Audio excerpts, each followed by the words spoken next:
We'll start from verse number 11 now. What we have seen till now, the first three verses, Krishna was highlighting the importance of hearing, that shrunu, shrunu, that. So Krishna was talking about in the first three verses, and he also highlighted that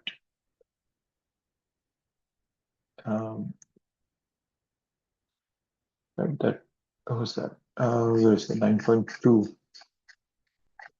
That's the longest report. So that's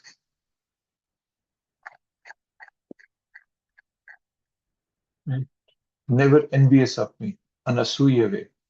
That was a quality of Krishna that, sorry, not Krishna, Arjun, that Krishna is saying that because of that, I am um, I'm speaking this knowledge to you. So that was there. And then fourth, Krishna says that I'm everywhere, but I'm not in them. So he talks about his Brahman, Paramatma, Bhagavan feature, right? So he's talking about the material energy and how we are limited, just like the air is everywhere, but still limited by the sky. So that's our limitation, right? So that's what, and then eventually Krishna says that this material nature is under my guidance, under my direction. Now, from 11th verse onwards, Krishna will start talking about people who don't have faith in him, non-worshippers, those kind of people.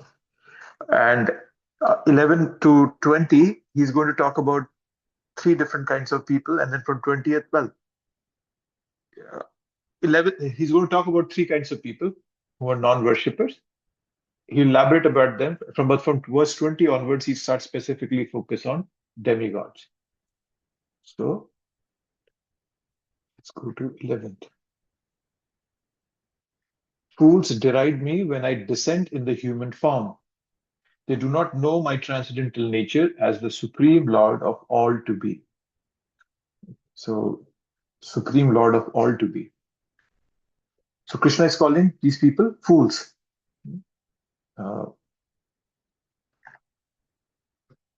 What's the word that Krishna? Avajananti. Avajananti. They deride me. So that's the word Krishna is using. Yeah. So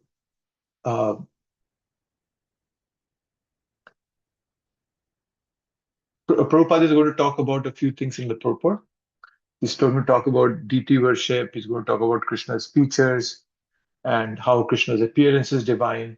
Because there are a set of people who refuse to accept Krishna as Lord, Supreme Lord. They think he's a human. Because he's come in a human form, they think that he's also a human being. Right? So these people are duratmas, mudha. Mudha, that's what Krishna is calling them, foolish men. Right? So he's calling them foolish. Right? So why does God come in a human form? Can somebody share their thoughts? Why is God coming in a human form?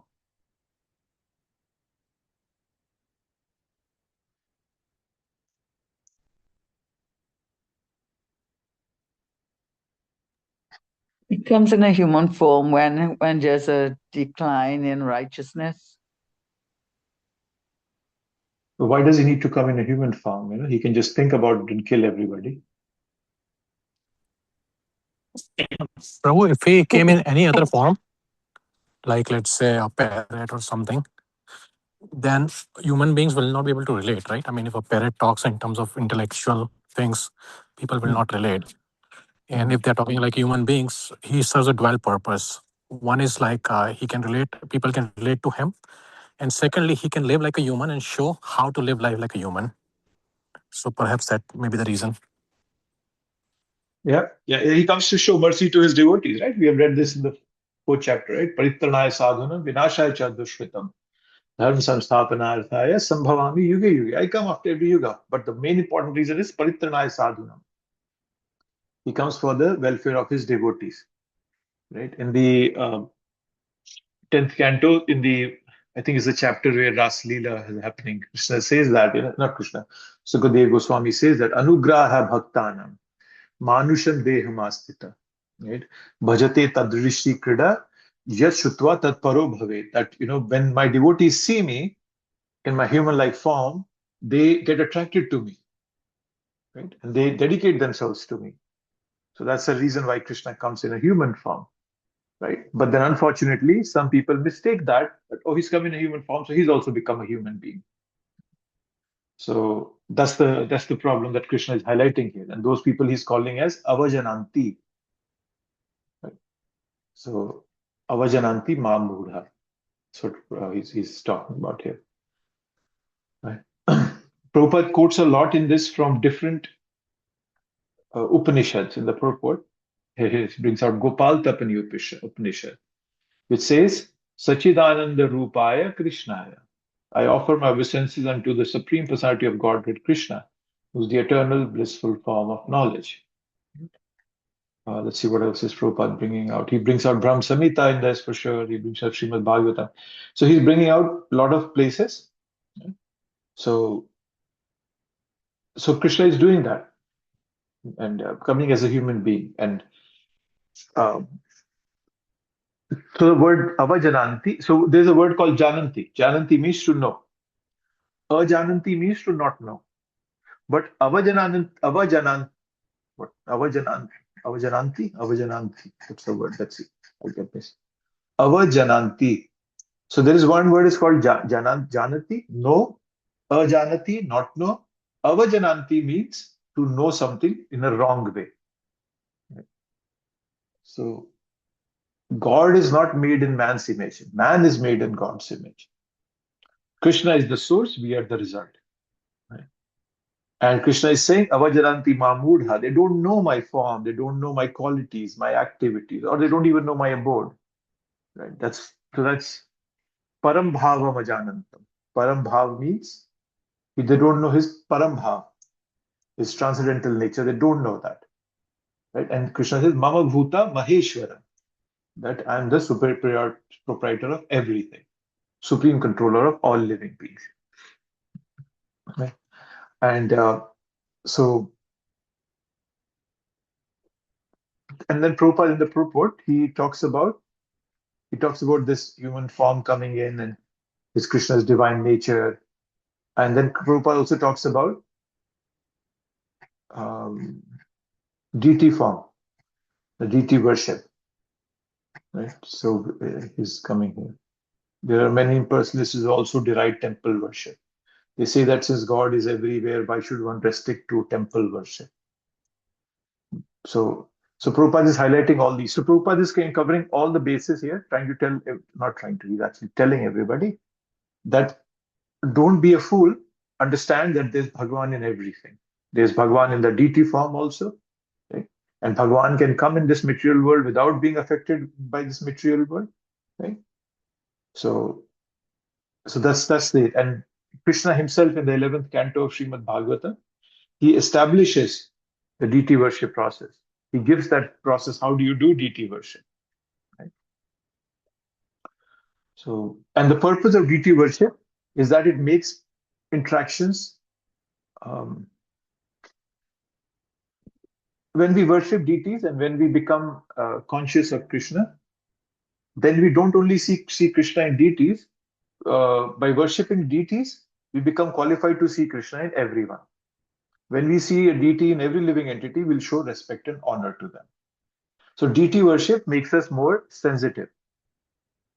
Right? For example, anybody of you who's doing deity worship at home, there are some things that are a basic requirement, cleanliness, punctuality. It's not like, oh yeah, today morning I'll wake up at 10 and then I'll do my deity worship. No.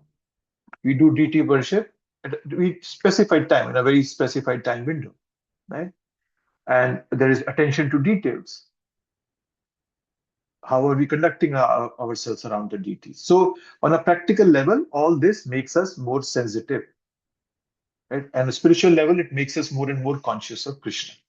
And when we are more and more conscious of Krishna, we'll deal with everyone with great respect. In the definition of Kanishta-adhikari, in the 11th canto, that's one of the qualities of a person who's in a Kanishta, that he doesn't see a deity outside the temple. Right? So deity worship is something that helps us become more sensitive to the whole process, to others, and also puts us in a mode of goodness. That's the whole purpose of deity worship. It's a process of purification, and it's been present in every yuga. It's not that only deity worship is in one yuga. It's present in all the yugas, but in some yugas it becomes more prominent. For example, Dwapar Yuga, and we are told that what's that?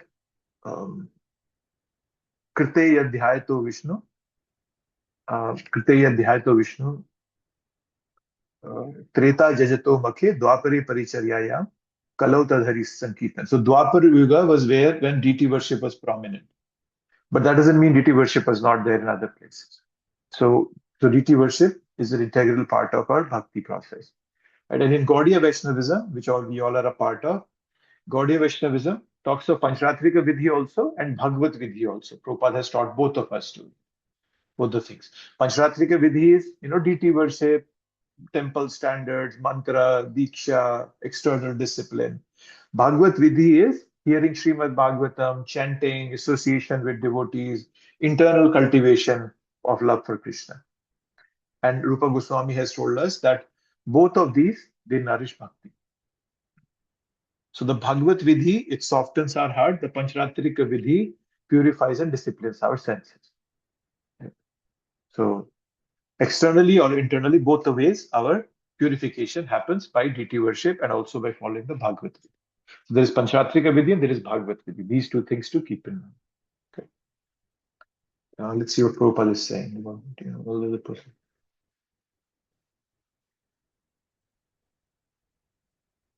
But if the God is everywhere, is he not in a temple or deity? Okay, so let's see. Let's say, for example, you have a friend who's a Christian or a Muslim. He's a devout Christian or a devout Muslim. How will you explain such a person deity worship?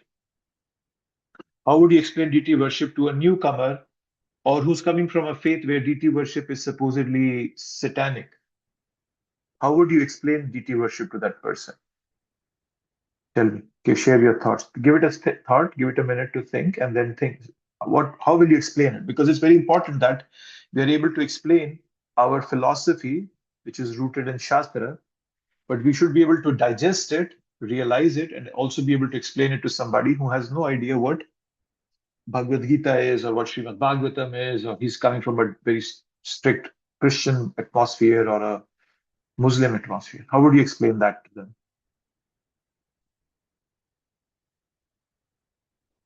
Who's going to try it? Oh, all are there. Let me see.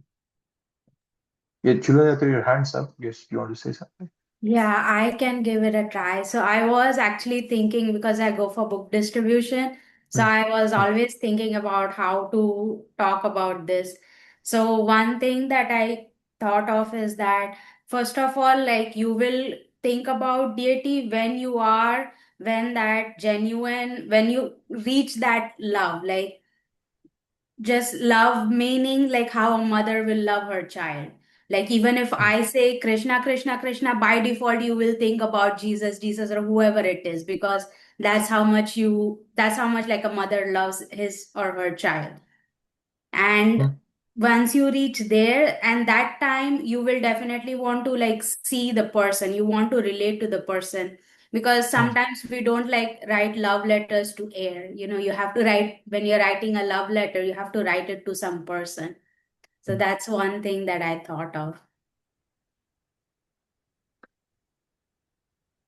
So I get your point about you. So you're saying the purpose of a form is because we need reciprocation, Yes. right?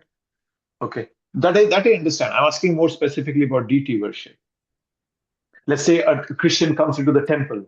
He's never seen a Hindu temple before, and he just walks in and he sees these deities up there, beautifully decorated. How would you explain it to that person? He just comes and talks to you. It's your responsibility to explain it, and not just you, Julia. And I'm just asking this to everyone. How would you explain the deity standing on the altar? How would you explain them to a newcomer?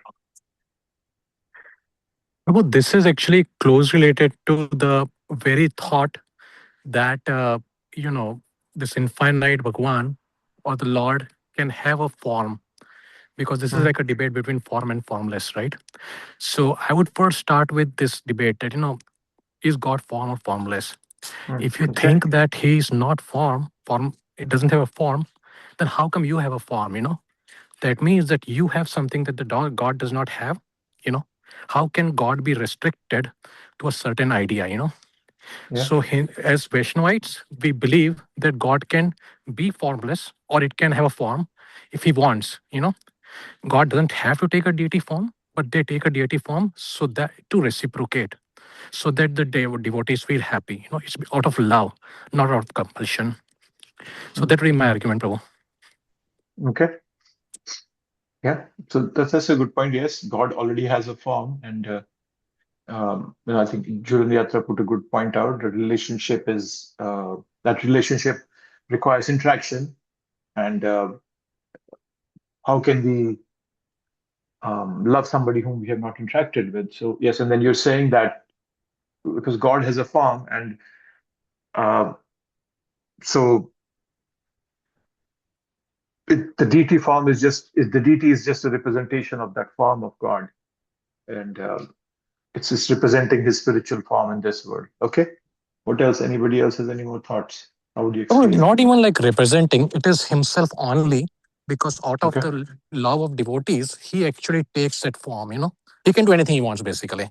He's right, he's all powerful. So it's not just a deity sitting there, it's actually him. That would be my argument. Okay. What else? Hare Krishna. I was Hare going to Krishna. say just something small, like, like we were just saying that Krishna is in everything. He's in stone, he's in trees, he's in everyone. So just like he's in us, we're also sort of like a temple, and he is also in the deity form. So, and also, like someone said, we want to see something, we want to have something to relate to. So if we are worshiping the deity and, every like 3 times a day, and they're resting and they're bathing, and we become attracted to that, we become attached to that. And it's just a way to feel the love of Krishna because he's also there. Okay. So Prabhu, your point is about his omnipotence. Does that say what you're thinking? That he's omnipotent and he's all powerful, and if he can create this universe, why can't he choose a form he wishes? Right? Something like that. Yeah. Okay. Okay. That's good. Yes. Yes. Go ahead, Mataji. Yeah, Prabhuji, I was thinking that because we are so entangled with Maya, and we need physical, like touch, feel, tangible thing, right? So for us, the DT form actually reminds us of, oh, okay, yeah, the Lord is there. I need to serve him. I need to take care of him. I need to feed him. I need to bathe him. So that kind of, I think it's just our mindset. Because of our mindset, we need to have a DT form. Okay. So form is necessary because the human mind naturally relates to hearing, seeing, touching, serving. That's what you mean, right? Yes. So God mercifully makes himself approachable. So yeah, he could become, Nandalala's Gopal, Radha's Krishna, Mira's, Krishna, and so forth, And I think because we're so impure and because we're so attached to material, we need that, okay. to associate. That's good. Thank you. Yeah, that's a very good Also, point. Prabhuji, I just want to add something. So, this is how we can develop our love towards Lord Krishna and Radha Rani. Because when we are doing, worshipping Lala, so Lala is, we are dressing according to the season, weather, we are seeing that. So this is how we are showing our love, and they will also reciprocate the same thing. And because nobody will be there is no form, then I don't think so we will able to connect to the form, right? Without the form, we cannot. This is how human mind is working, right? Yeah, that's a good point. Yes, Krishna accepts our devotion, not because he needs it necessarily, but because it nourishes our relationship with him. So when you dress him or when you feed him, he accepts that love that is coming. And he's not hungry, he's not like feeling cold or anything. But when we do it, he becomes very happy, and that reciprocation is very valuable. And I can think of, like, when a child is cooking for for their parents, they might not make a good breakfast, but then just because they're making it out of love, the father and the mother, they'll accept it. So okay, and that's a good point. Yes, Hare Krishna, when we Prabhuji. yes, Pankaj Malik. Sorry, Prabhuji, you were saying something. No, go ahead. Okay, so Prabhuji, for a newcomer, one of the thing will be to explain is like, for example, if their parents goes away or children goes away, they remember themselves by looking at their picture. Okay, that's a So very good one.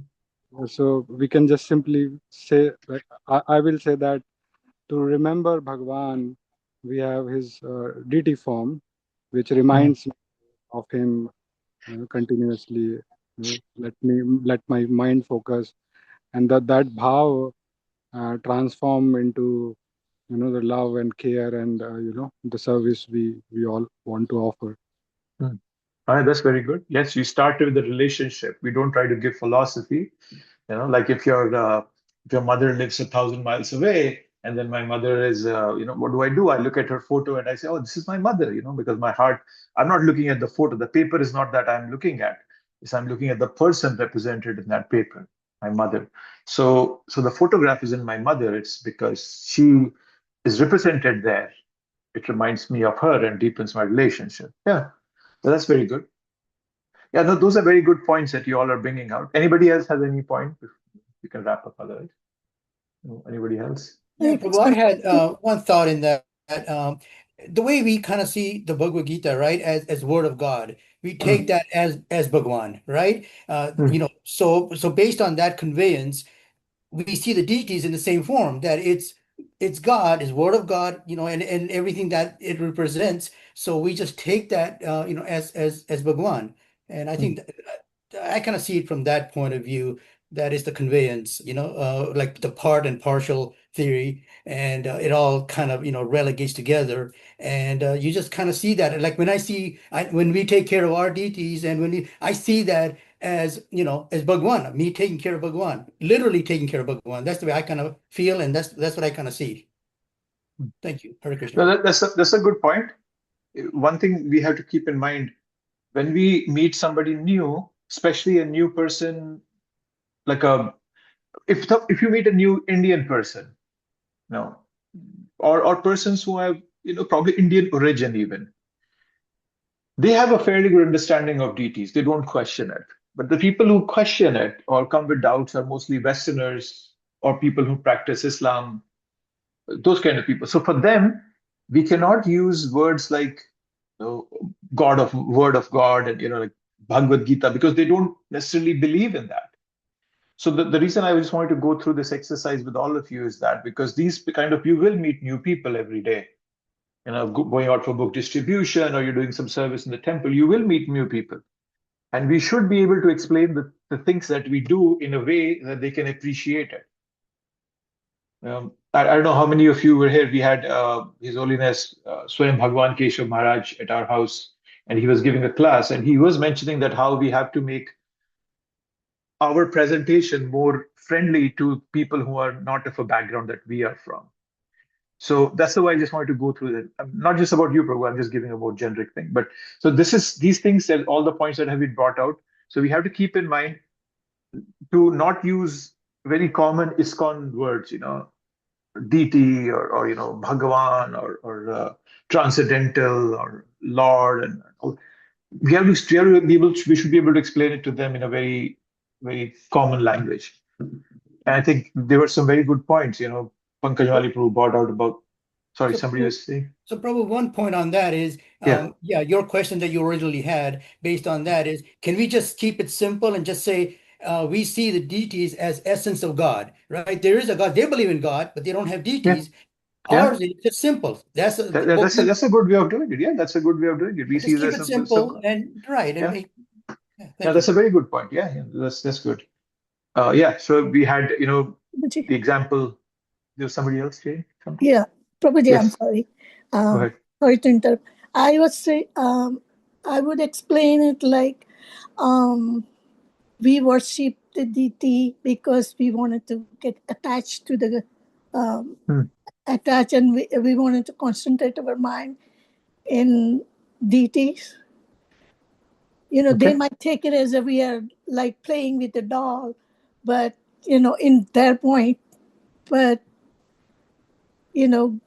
God has given us this form to worship Him. Yeah. So He's Can you given us say that? We can say that, yes. But as I was highlighting, we have to be cautious. We don't use any fancy ISKCON words, because the reason a majority of people or the younger generation, they run away from Christianity because Christianity throws around such fancy words. The Lord up in heaven, and these they become a bit of they don't resonate with especially the new generation that's coming in.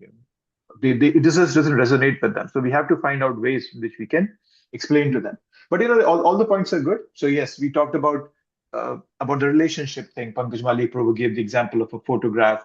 Then we talked about Krishna's omnipotence, right? That he's all powerful, so he can come in that, right? And then we talked about why form is necessary, right? Touching, hearing, seeing, it helps us interact, right? And then we talked about how when we dress and feed the deities, right? That kind of brings out a relationship. He accepts our love, and not that he's not lacking food or he's not cold or anything, but he accepts our love. So yes, all these things are very good. So you just keep these in mind whenever you're talking to somebody, because this is a big thing, right? Because anybody enters the temple, the first thing he sees is the deities. So something that's of value for us to understand and be able to explain it to somebody.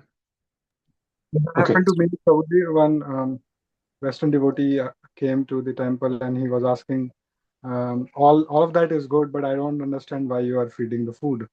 So yeah. So I think Shantanu, she brought up that good point, right? That it's not like the God needs food. It's just offering that food changes our consciousness. It nourishes us. And you can give an example that a child cooking for parents, so the parents just love it, right? Because it nourishes our relationship with God. That's why we are offering food to God. And it sanctifies it for us. And then also it puts us in a sense of more discipline, right? This is a sense of gratitude also when we are offering food to God. Yeah, but you can say those points. Yeah. Okay. So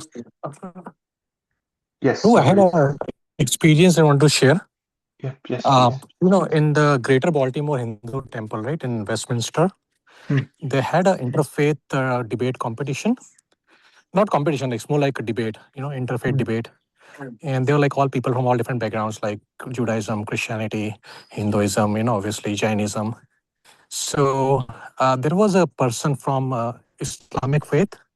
So, I wanted to ask him this question actually, between like personal and impersonal God. So how I approach it is basically, I said that, in our faith, the Bhagavad Gita, they said that anytime you ask any senior devotee a question, you should ask like Pranipatin, Pranipashan, Sevaya, means you should ask a question in devotional forms. So with that consciousness, I would like to ask you a question if you do not mind. So he said, yeah, please go ahead and make a question, whatever you want to ask. And then I asked him, like, in Hinduism, there's a concept of Brahma Jyoti, which is somewhat similar to the concept of, the impersonal Brahman, impersonal Allah, in Islam. So, but in our faith, we also believe that the same impersonal energy can take a personal form, in terms of Krishna. So, is there any similar, belief in Islam? And if not, why that particular thing is not, entertained? Because logically it kind of makes sense, that God should be able to do anything. And so obviously the guy did not mind at all. He's like, oh no, I'm really grateful you asked me that question and things like that. And he said like, yeah, I know what you're talking about, but basically in Islam, what happens, Islam is like more like a framework And within their framework, there's belief is one system, but they have other stuff also, like, how you behave, what you eat, what you don't eat, and things like that.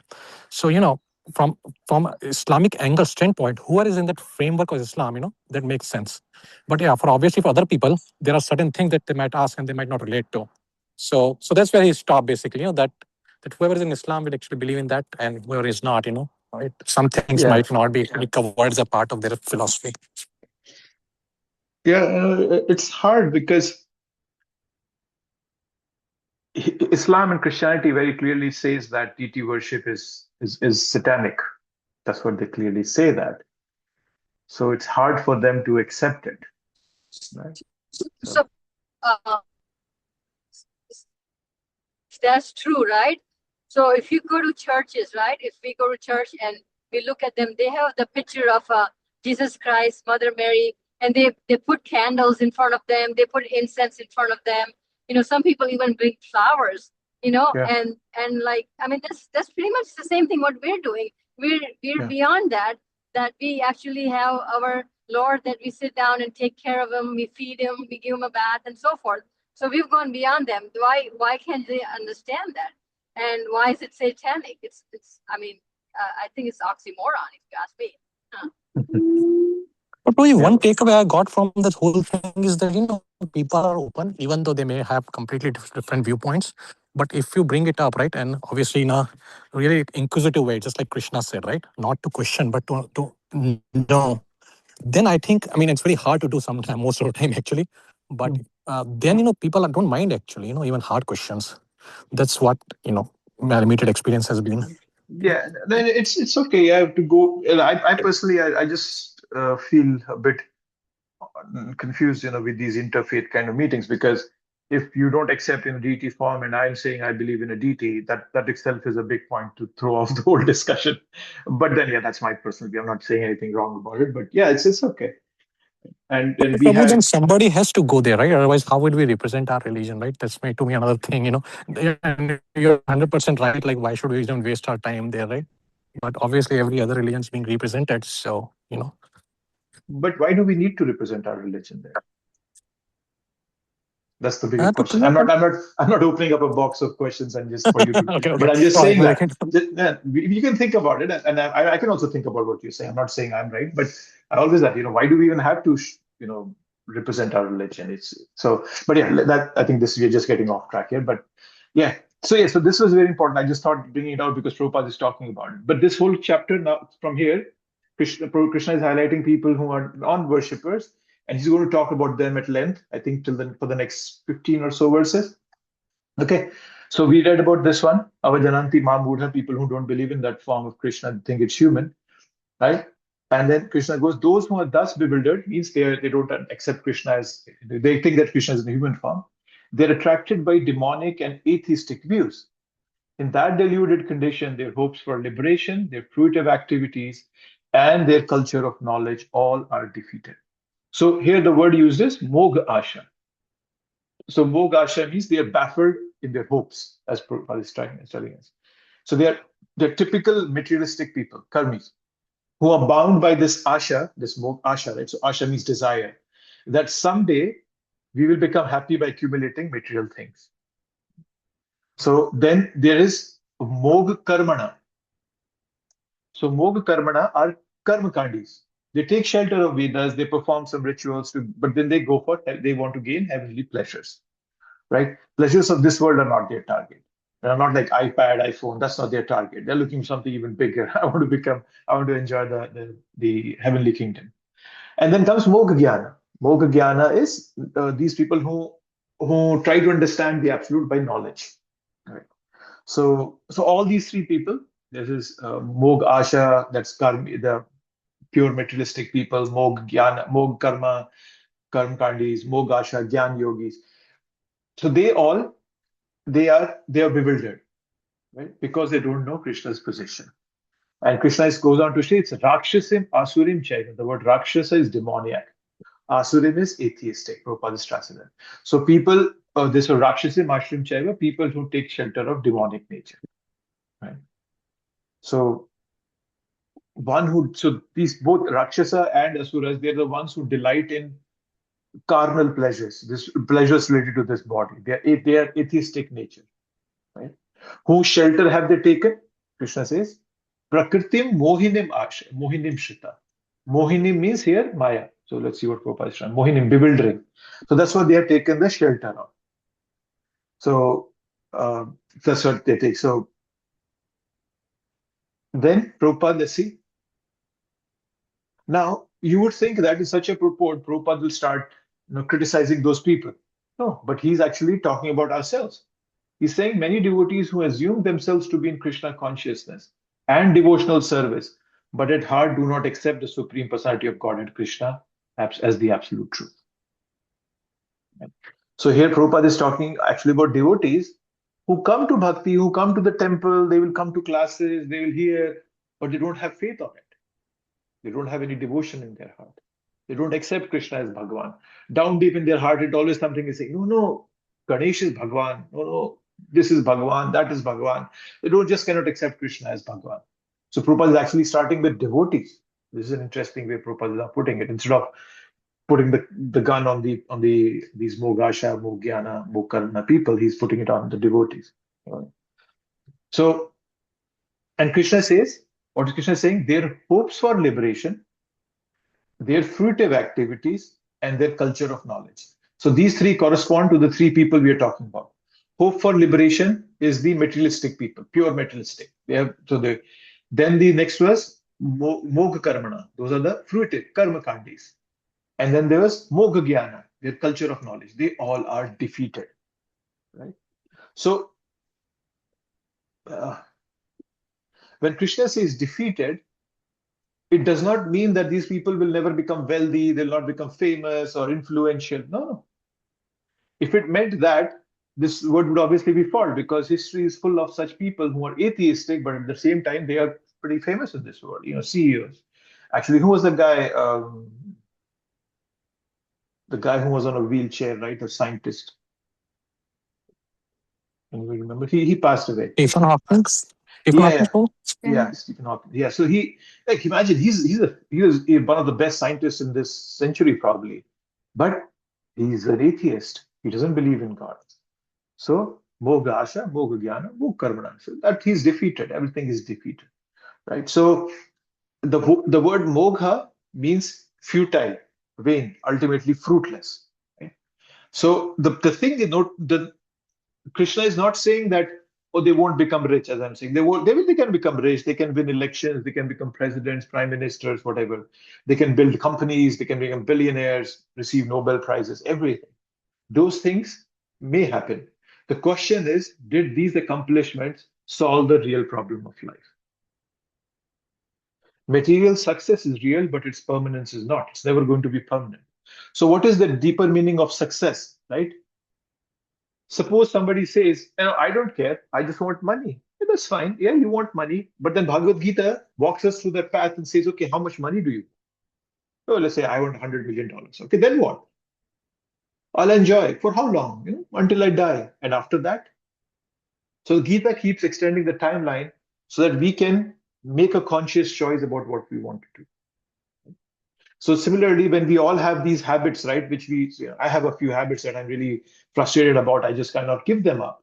I was listening to a class by Mahatma Prabhu, one of Prabhupada's disciples, and he was saying that you should see what effect it is going to have, let's say a year from now or 5 years from now, if you keep doing this thing. And that helped me a lot when I thought it that way. If I keep doing this bad habit of mine for the next 5 years, is going to hinder the progress of my bhakti, because I can clearly see that happening. So modern society, it's success over a limited period of time. But Bhagavad Gita talks about success as a journey of the soul. Right? So now if somebody can say, okay, but then why do demoniac people prosper? Krishna is saying they cannot. He's not saying that they cannot prosper. They have their past karma. People become very rich in this life and still they misuse that power. Yes. Current choices, they create future sufferings. And current austerities, they create future enjoyments. But then success is not the same as fulfillment. Even within this lifetime, you can see many people can struggle a lot. They can curse God, they can try to be God themselves, they can try to be God themselves, but at the end of the day, they all have to suffer. They're not successful, they'll never get fulfillment. Maya does not let such people get out of its guard, its clutches. Who's that guy? Anybody heard about that guy? His name is Brian Johnson? He's a 48-year-old guy. He's a CEO. He's a billionaire. And I think for the Stay young, right? sorry? He's trying to stay young. Yeah, it's the same guy, right? So his philosophy is that we are living a life where we don't have to die technically. There will be a time soon that we won't die, right? And I don't know if you all might know, but I've been reading about it. He's been in the news for the past 2 or 3 years, at least I know that. So he was saying, so he has a panel of doctors that are always with him. They give him the right nutrition. There's a dietitian with him, a nutritionist, and they're doctors and everything. And they give he in one of the interviews I saw, he said that I eat 111 tablets every day. That includes different vitamins, proteins, peptide, whatever he's eating. And at one point, the doctors were claiming that he has a body of an 18-year-old. He was 48 years old, but he has a body of 18-year-old. And they projected with that thought, he's going to live up to 160, probably even longer than that. But recently, I read in the news that he's got an autoimmune disease. An autoimmune disease where his stomach is actually eating itself up. It's an autoimmune disorder. So it's a gastric disorder. There's no cure for it. So a person who was aspiring to live 200 years of that, he might not even touch 60. Who knows that? So what I'm saying is people might be very famous, rich, billionaires, whatever, but they're still moga asha, moga karmana, if they try to control this creation. So you all can look him up. His name is Brian Johnson. You can see his history. So he's been very famous. But recently, I think just a few days ago, I saw in the news that he's saying that, oh, I've got an autoimmune disorder, and so I'm going to. He's not accepting he's going to die. He still thinks that there'll be a cure and he'll be fit and fine back again. But Krishna bless him. Okay, so those are the kind of people Krishna is talking about here, and Prabhupada is highlighting here. Okay. Prabhu, I had one question. Yes.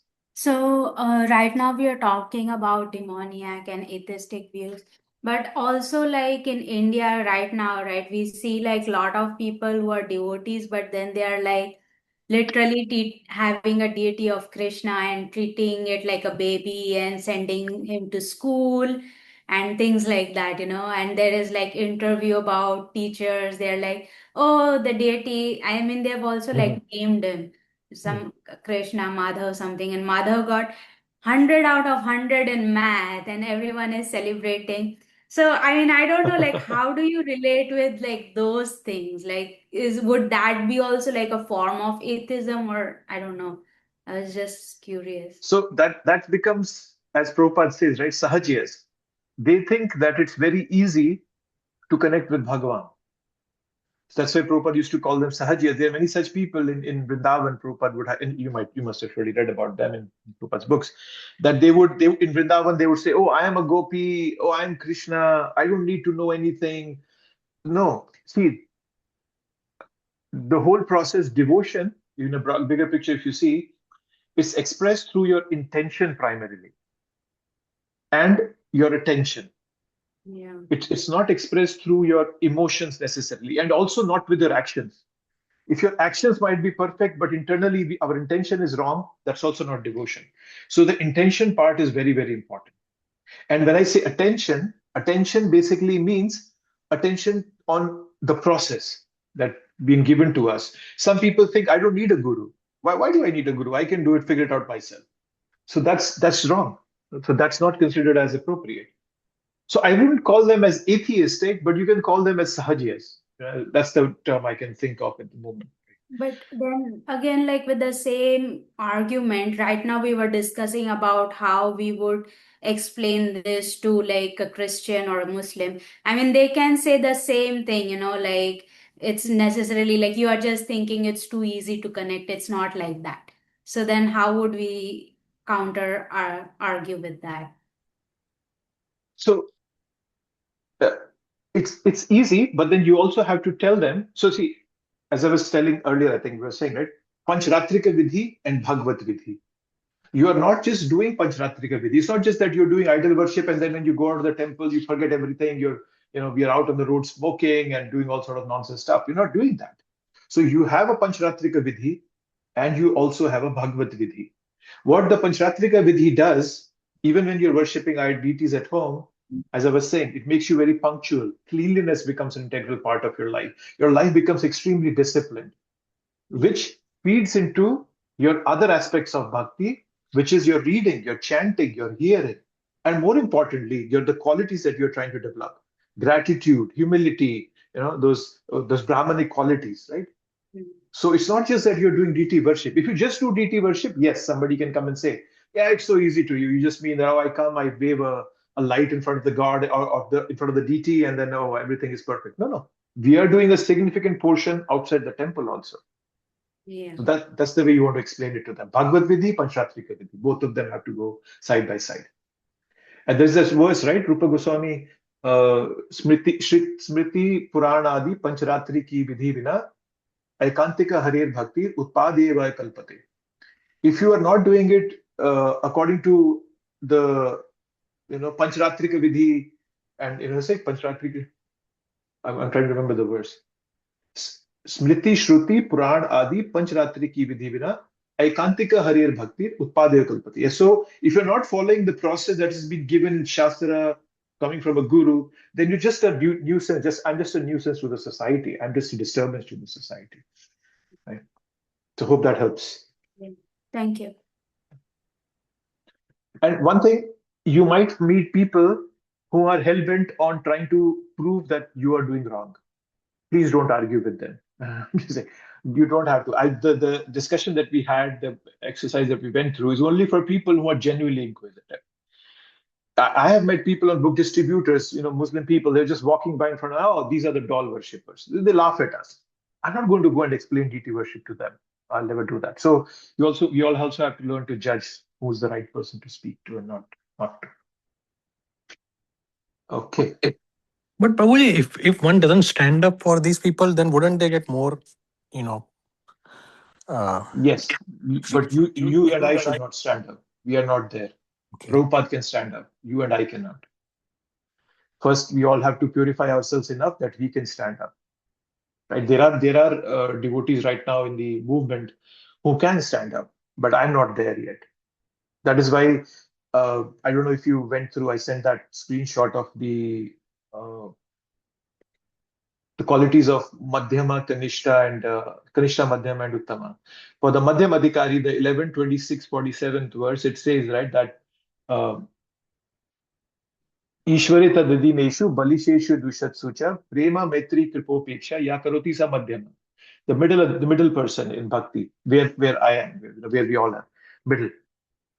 So that person, he is what? Ishwari tadadineshu balisheshu dushatsucha prema maitri kripopeksha. For God, he has love. For devotees, he's respect and he's reciprocating with them. For ignorant, he has compassion. From envious, he stays away. That's a Madhyam Adhikari quality. Uttam Adhikari can go and fix them. A Madhyam Adhikari cannot. Thank you, Prabhu. That helps a lot. Thank you. Yes, so it's not our job in one sense. It's not your job profile. At least not now. Who knows? A year from now, 5 years from now, it might become your job, and then Krishna will give you the knowledge to fight them. Prabhupada used to talk about this to everybody: Muslim preachers, Christian missionaries, priests, everybody he would talk to, and none of them stood a chance in front of Prabhupada. So that's the quality of an Uttama Adhikari. Okay, so we are at now 13. O son of Pritha, those who are not deluded, the great souls, are under the protection of the divine nature. They are fully engaged in devotional service because they know me as the Supreme Personality of Godhead, original and inexhaustible. So this is interesting. So now Krishna is showing us the other side of the picture. Okay, yes, I talked about this. Now the discussion is about Mahatma. The word Krishna is using is Mahatmanas, the great souls. Right? They are not deluded. They are under the protection of the divine nature. Right? The phrase Krishna is using is Daivim Prakriti Mashrita. If you remember, there was a verse earlier, right? Which was prakritim mohinam ashrita. So people who are deluded, they take shelter of Maya, mohinim. They get bewildered. Prakriti, they take shelter of Prakriti, nature. But then the opposite end, people who are Mahatmanas, they are Daivim Prakriti Mashrita. They take shelter of divine nature. Right? So there's a discussion about Mahatma. And here the internal and external systems of Mahatma are given. So here, Mahatmanas tu. Tu is the word means but. So here Krishna is showing a contrast to the other ones. Okay, these people are like that, but there are other people who are like that. That's the way he's saying. Right? So Mohinim Prakriti Mashrita, Daivim Prakriti Mashrita. Right? So this person, he is under the protection of divine nature. Right? So he's taken shelter of Krishna. Can anybody tell me how would you take shelter of Krishna? Can you think of a way by which you show that I'm taking shelter of Krishna? Prabhuji, complete surrender. Complete surrender? Is that what you said? Yes, Prabhuji. But your voice is echoing. Okay. So complete surrender, but how do you surrender? What does surrender mean for you? If you just give me something Prabhu, I practical. think if I can fix my mind or I can form in my bhakti, like whatever, like I can give this example. If I'm reading Bhagavatam or Bhagavad Gita, so I have to rely whatever Krishna is saying. I have no doubt on that, and I make them believe others also that whatever Krishna is saying, this is 100%. There is no doubt or there is no if and but in that. Yeah, that's a good point. Yes, you have faith. There's faith that Krishna is there and he's taking care of me. And yes, okay, that's a good one. Yes, that's a good way of showing shelter. Anybody else has any thoughts? How can we show shelter, that we're taking shelter of Krishna? No? Yes, go ahead. Yeah, Hare Krishna Prabhu. Just by what we're doing, for the first step to take shelter is association, right? With devotees and getting involved in bhakti, everything to do with Krishna, basically. So move forward. That's showing shelter. Yes, that's correct. We read in the Nectar of Instruction, the second and third verse were right. Atyahara prayashascha prajal punyamagraha jan sangha cha laulyam cha sadbhir bhaktir vinashyati. Then utsaha nishya dhairya tat karma pravartana sangatyage shato vritti sadbhir bhaktir prasiddhyati. So we realized, okay, these things are not favorable for my bhakti. These things are favorable for my bhakti.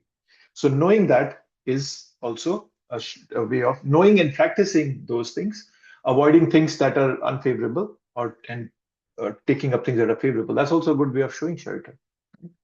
So yes, so these are some ways of showing shelter, taking shelter of Krishna. And so yes, so they're under the protection of the divine nature. So another question for all of you. Where do you think we stand? Are we under the protection of the divine nature?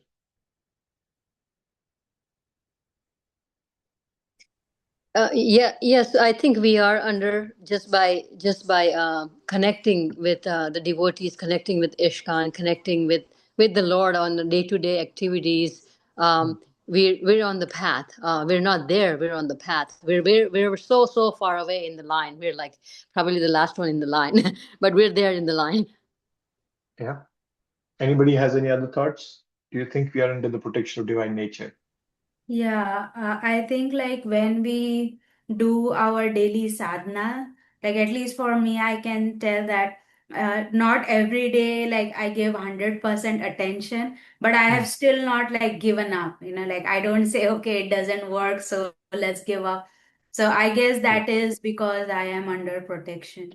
Yes, yeah, that's a very good thing. I think Prabhupada, which verse is that? Prabhupada says that in a verse. Let me see if I can find it. It comes in the 10th chapter, probably the 10th. Let's see. So, here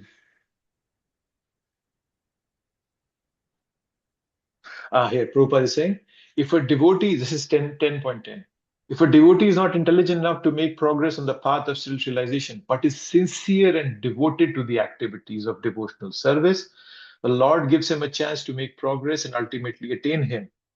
Right? A person may have a bona fide spiritual master and may be attached to a spiritual organization, but still, if he's not intelligent enough to make progress, then Krishna from within gives him instructions so that he may ultimately come to him without difficulty. So the criteria is being sincere. If we all are sincere, we are under divine shelter. And actually, there's another place which I like very much. If I can find that, it comes in the ninth chapter, the ninth canto. Prabhupada just says that very beautifully. Let me find that if I can find it for you quickly. It's I think 9.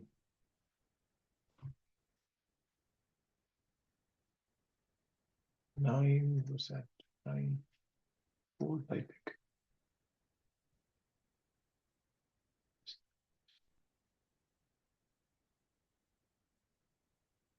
Yes. Okay. This is a beautiful thing. You can just write this down somewhere, make a printout, and say, here Prabhupada is saying. So this is the story of Ambrish Maharaj and Durvasa Muni, and the Chakra comes to protect Ambrish Maharaj. So Prabhupada is saying, this is 9:448. Okay. So Prabhupada is saying, this protection is offered to a devotee even from the very beginning of devotional service. If one simply begins devotional service, he is immediately protected by the Supreme Personality of Godhead. Protection begins immediately. The Lord is so merciful and kind and merciful that he gives the devotee proper guidance and all protection.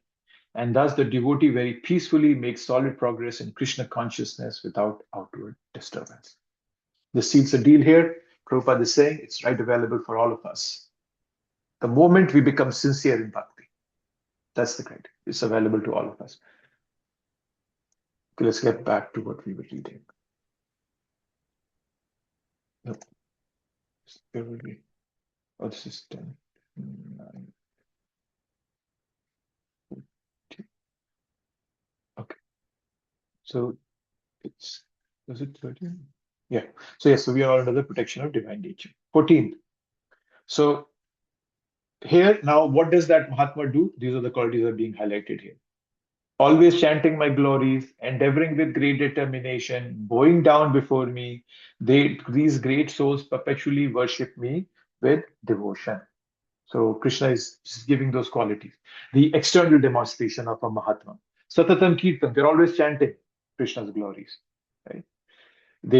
So like a sponge, it's always full of water. Right? So it's fully soaked with water. Similarly, the devotee is fully soaked with Krishna consciousness, Krishna singing Krishna's glory all the time. They are engaged with determination. Right? And the thing is that these people, devotees, even when they become pure, they don't give up these things. Right? Raghunath Das Goswami, he was very old, but he would continue doing parikrama, Govardhan parikrama. Right? So, and then Namasyantasya Mam Bhaktya, they are devoted, they are offering obeisances to the Lord, either in heart or physically. No, physically we should, if our body is okay, but if our body is not supportive, at least in the heart we should do it. Raghunath Das Goswami would do 1,000 obeisances every day to the Lord.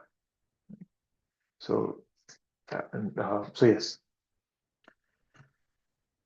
So those are the things being talked about.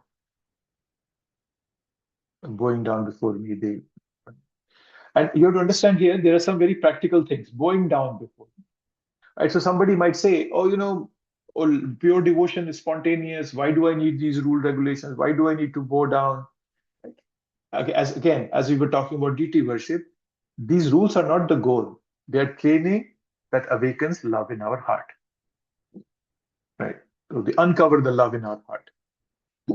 Our sadhana bhakti, it matures into bhava bhakti. Right?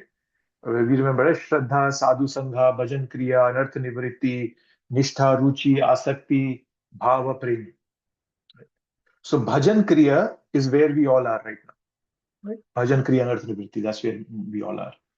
Right? So all these rules, they help train our heart. Right? And as we all know, love begins with a commitment. So that's why we need to do these externally also.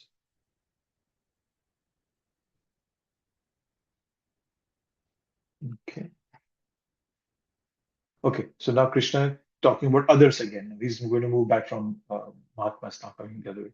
One who engages in the sacrifice by the cultivation of knowledge, worship the Supreme Lord as one without a second, as diverse in many and in the universal form. So there's a lot of things going on in this one verse, right?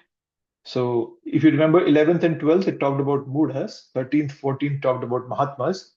And then now Krishna is going to talk about people who are between those Mudhas, Duratma and Mahatma. Those are the people in between. So there are three kinds of people Krishna is talking about here. There is Gyan Yagena Chapi, Ekatvena. Ekatvena means they monist, they believe in merging. Right? Then is Prathatvena. Prathatvena means demigod worship. Right? And then Bahuda Vishwato Mukham. That is Vishwato Mukham, right? So Vishwa Mukha. So it's a universal form they are believing in, the Virat. Right? They are called worshippers, but their focus is Gyan. Right? So Gyan Yagena Chapyan.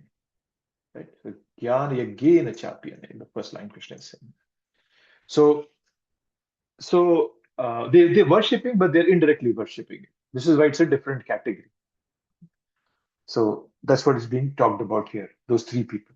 Cultivation of knowledge, worshipping the Lord within themselves, right? That's monism. And in the universal form, that is the Virat Rupa. That is this nature that's being talked about here.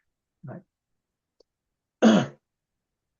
So Is this where the devoted Christian and Muslim come? well, it's talking about demigod worshipping, not necessarily Christianity. But yeah, you can say the monists, right? Ekatvena. Well, Ekatvena is also merging, not necessarily an impersonalism. I don't think Christianity talks about merging. At least that's not what I've heard about. Here, the Ekatvena means oneness, merging in God. So I don't think I'll put them in this category. Okay, just curious. Thank you. Yeah. So those three are being talked about here. And Prabhupada is saying this verse is a summary of the previous verses. They're called Mahatma. There are other persons who are not exactly in the position of Mahatma, but who worship Krishna also in different ways. Right? So he who worships himself as one with the Supreme, he who concocts some form of the Supreme Lord, and who accepts the universal form. So these Prabhupada is just rephrasing what is being talked about here, talked about in the top here.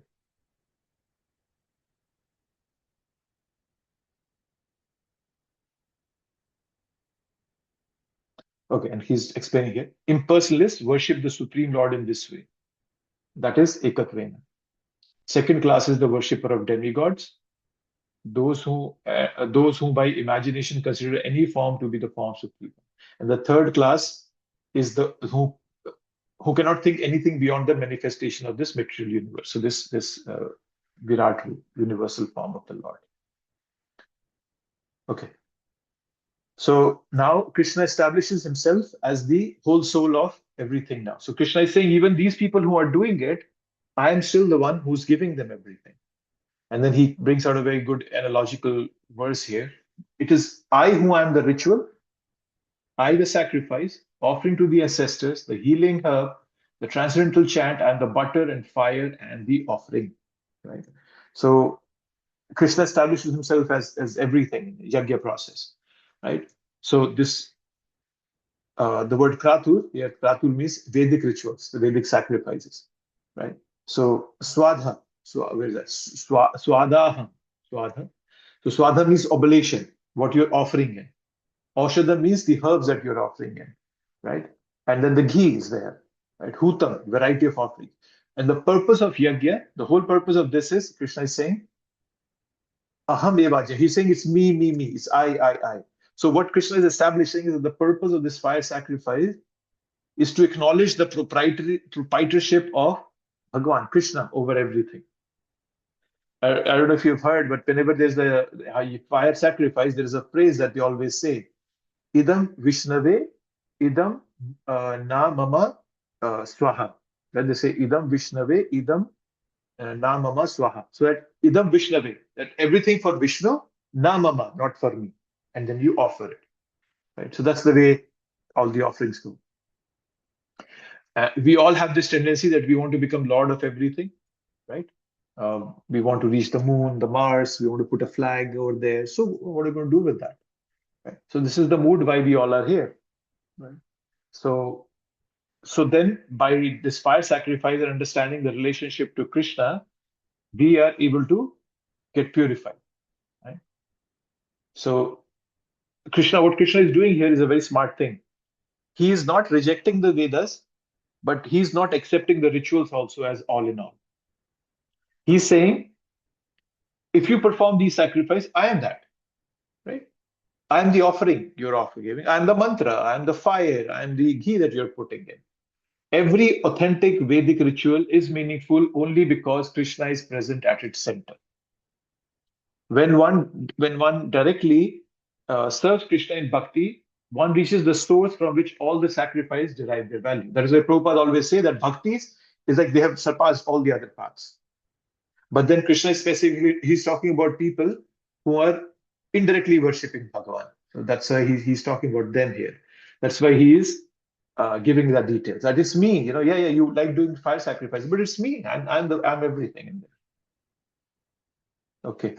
And then Krishna says, I'm the father of this universe, the mother, the support, and the grandsire. I'm the object of knowledge, the purifier, and the syllable Om. I'm also the Rik, the Sam, and the Yajur Vedas. So now he underlies the whole universe. He's the father of the universe, Pita. So what does the father do? Father creates. The mother supplies all the material needs for sustenance. Right? So this Dhata, he supports. He's the grandsire. Grandsire means grandfather. Right? So it's just talking about the manifestation of Lord as the universe. So, and then Krishna is talking about these three Vedas, Rig, Sam, Yajur, right? But then Krishna, Evacha. And so he's just giving these three names, so it includes all the Vedas and scriptures that we talked about here. And here's the syllable Om. We have talked about Om, right? How the Om is actually a representation of Krishna. We have talked about that, right? The A of the Om is Krishna, the U is Radharani, and Ma is the Jiva, the living entities. Right? So, okay. So what Krishna is establishing here is that why are you all guys coming to me indirectly when I am the source of everything? Why are you running in a very zigzag way? Why don't you just come to me directly? Right? So that's what Krishna is establishing. You come to me directly in bhakti. So, but then people are saying, no, I will do fire sacrifices. I'm a nature lover and so forth. But okay, Krishna says fine, but except that I am the source of everything. Understand that. Okay.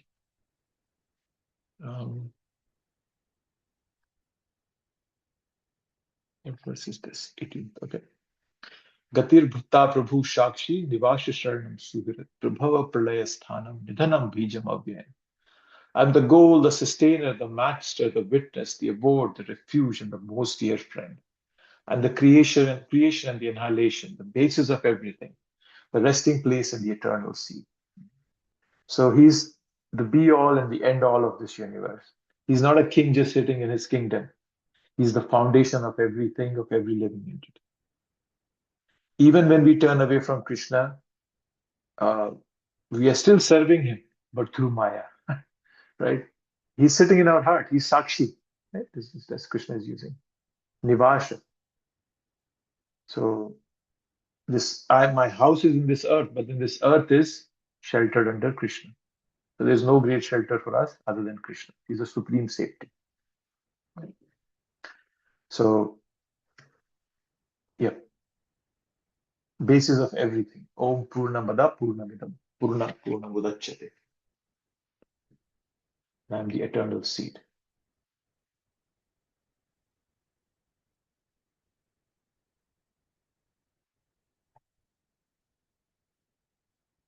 Let me see what is this. Is 19. Okay, 20 starts talking about demigods, so probably we can stop after 19. Okay, let's see. O Arjun, I gave heat and I withhold and sent forth the rain. I am immortality and I am also death personified. Both spirit and matter are in me. So this is interesting. The Krishna is saying, Arjun, I give heat and withhold. So this is very poetical and philosophical here. He is the temporary and the eternal, right? If you see that, uh, he's reconciling contradictions in this verse. The sun gives heat, right, and it evaporates all the water. And in contrast, rain gives water. So he's talking about two contrasting things. So he's just like, Krishna is proving that he's everything, right? So the next one is pretty direct, right? I'm immortality and I'm also death. So Krishna is talking about extremes. I take up all the water, I dry, and then I give rain also. So I'm both. So sadasat, he's saying Krishna saying sadasat, this is her. Sadasat chaham, Arjuna. So he's spirit and matter. He's taking both of them. Sadasat chaham.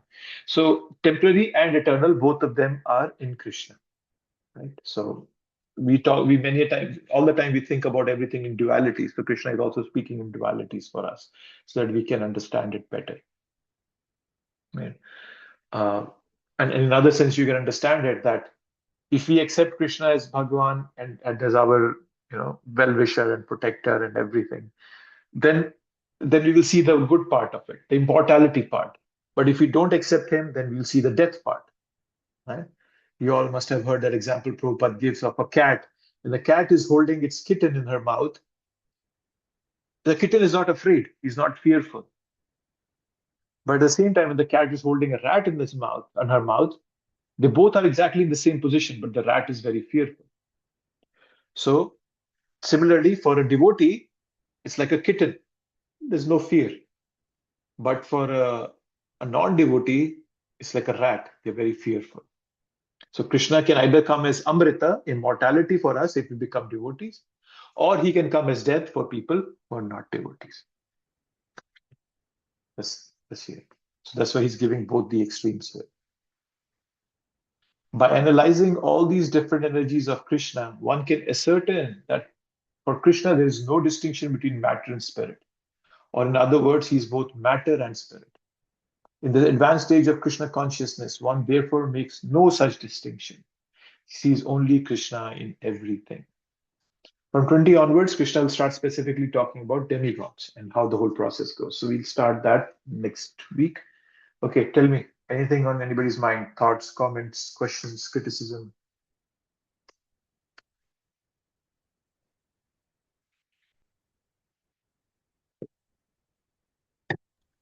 Prabhu, one thought on the surrender part. You asked a question, right? What does surrender mean? So, Prabhuji, to me, like as a early devotee, surrender actually, I can measure surrender the way I feel during, times which are not favorable, So essentially, how much unfavorable condition makes me fearful, there's like a measurement of how much, I have trust in Krishna. Because if I'm fearful, right, that means the trust is not there. If the fear is less, even though situation is unfavorable, then it means that I'm going in the right direction in Krishna, in surrendering to Krishna. Because I know that regardless of the outcome, whatever the situation may be, I'm still protected. So that kind of to me is surrender. No, that's a very good thing. Yes, you can measure your surrender by judging how much fearlessness has come into me. And you can judge your fearlessness by looking at yourself in different situations. If something wrong happens, then do I get fearful? And or do I depend on Krishna? Then okay, this is something Krishna is sending my way. Probably there's something good in it. So yeah, that's a very good way of judging if you're surrendered. Thank you. Anything else?